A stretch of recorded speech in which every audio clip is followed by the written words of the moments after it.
It's not what you did, son. It's who you did it to. Nobody? That nobody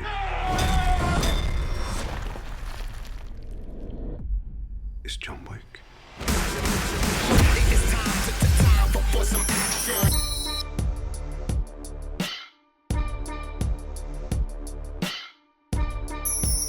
So I was just talking with my brother while we were screening this about how it seems like the only VHS we had back in the day was Bill and Ted, and then I look at it and it's been 20 years since Speed, and I wonder, have you like really had a chance just to look back and reflect? 'Cause I know that wasn't the start of your career, but it's kind of where your career sped up, so to speak. Right, You know? sure. Yeah.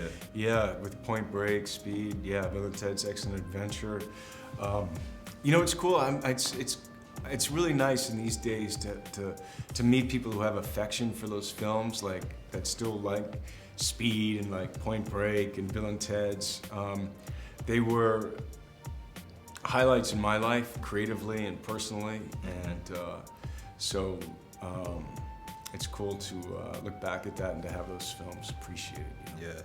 Well, this film, I mean, if there's a lesson to be learned, you definitely don't mess with a man's dog, among other things. And I think what really like just brought me to excitement is the style of fighting. I call it gung fu. And you and Stahelski from Matrix, you know, kind of reconnected. How important was it for him to bring that look out in this film for you guys to be able to team up again on this? Yeah. Do you know the filmmakers come from a stunt background, and this is their first movie. And they did an amazing job. The look of it, the style of it, but what they were hoping to do was the bar of the action. They wanted to do long takes, not like cuts. They wanted to present it, and then so that you get involved with the character, and like you're like, did that just? What am I watching? Like there's no cut, you know, or just changing big angle. So they gave me the situations to just do a lot of training. You know, to work with tactics and pistols, and I get to do some crazy car fu, and so it was fun to prepare for this film, and the bar was really high working with these guys, and so hopefully, you know, I think they delivered. Yeah, it definitely comes off on the screen. Yeah.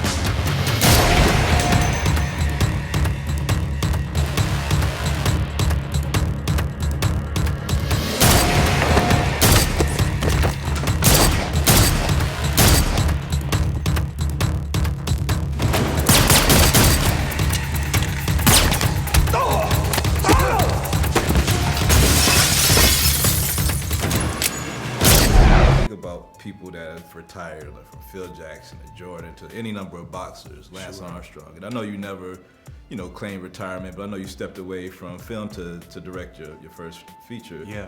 How is it coming back now with that experience as an actor? Do you look at film and different, or as an actor from that experience? Yeah, absolutely.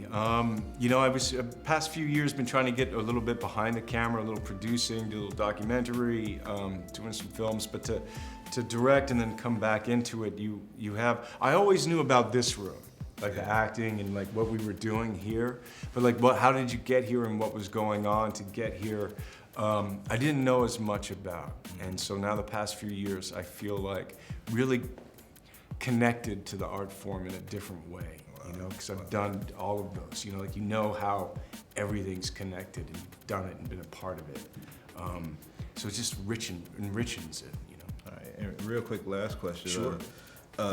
There's a lot of stuff going on in this film with revenge and everything else, but it brings up this age-old, you know, kind of question about what's the most compelling emotion? Is it love or fear? And your character, John Wick, is kind of moved, it seems, by love, but what do you think, just from your outlook, what's more compelling emotion that moves you to action? Wow. I don't know, I mean, I think there's a thin line between love and hate and love and fear. I mean, definitely fear is like the most primal, right? I mean, that's the like instant one. And then love can happen like that too. But that always feels scary too sometimes, doesn't it? Yeah. You know, it's like fear, but also, you know, I think for this film, definitely it's coming from a connection of love, and then because it's not fear for John. Yeah. Great project, man. Thank Great you. seeing you again. Cheers. Thank you, everybody.